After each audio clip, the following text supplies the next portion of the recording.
Hi, my name is Amanda Panacea, and you're listening to the Healer Revolution podcast. This is a community for self-healers, biohackers, practitioners, and any other helping professionals. You're in the right place if you're seeking conversations about how pain becomes passion, the connection between physical, energetic, mental, and our spiritual self, finding your body's ancient wisdom, the latest biohacking technologies, clinical research, and if you just want to nerd out about complex biochemistry and quantum physics. But this is also for entrepreneurs who seek infinite abundance and a supportive community. So pour a cup of King coffee or Sisters tea and let's join the revolution. Yeah, so you just mentioned ego, which I have a question about this. So if you're working with someone and they're wanting to change, they're really, really into it, they are begging, they're ready, but let's say that they are just really blocked, really shut off and not giving you answers, not able to connect with their body or, whatever the block is. What would you suggest that person do, or what would you do for that person? Ooh, so I've had this a couple times, and this does not happen to me anymore because I have energetically found the right space to see, am I the right fit for someone? Are they the right fit for me? Are we supposed to be working together right now? So I always trust the ego. And I'm going to say that like 5 more times. I always trust the ego.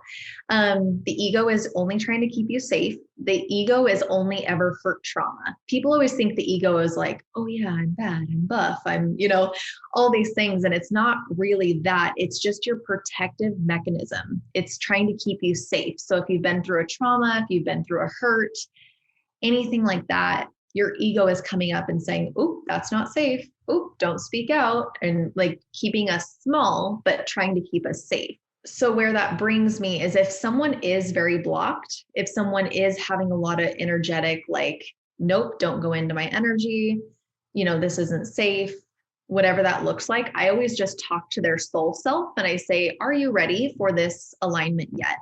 And if it's a no, then I will test them for where do they need to start. Sometimes they do need talk therapy first. Sometimes they need MBSR first. Sometimes they need emotion code first, and which I do that sometimes in my session if it's desired. But I don't care if someone is, going to be my client or not. I will never carry forward with a session if it's not in their highest best. So if their ego is saying, no, I'm not ready for this, then I will release them until they're ready to come back. So I'll just ask their soul if they, what do they need to do? So sometimes they'll say they need to do this for 8 weeks, this for 2 weeks, this for this many time, and then they can come see you. So I just energetically talk to their soul with their permission and give them the blueprint of pretty much how their soul desires to heal. So, and that's pretty much what I do in my initial revive, which is if I do have space to take on a new client, we always start with a session that's determining from their soul what's in highest alignment. So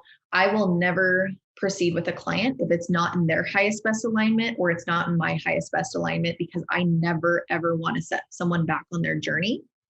So if the ego does come in, sometimes, a lot of times I always just energetically set the ego next to our feet. So it's seen, it's heard, it's held.